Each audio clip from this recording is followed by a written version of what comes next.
magpapatay po tayo ng manok. Yan po. Yan po si daddy ko. Magpapatay po ng manok.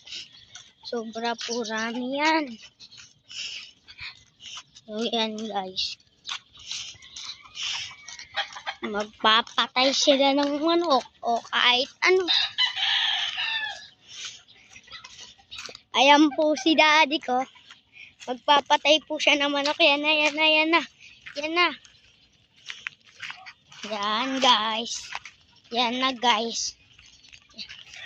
Yan na guys. Malapit na. Yan po. Yan po ang papatay. Manok. Ano kaya ang manok ang papatayin nila? Diyan natin malalaman. Ngayon. Yan.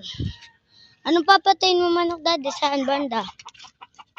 Wala pa. Titingin pa ako. Matitingin pa daw siya guys.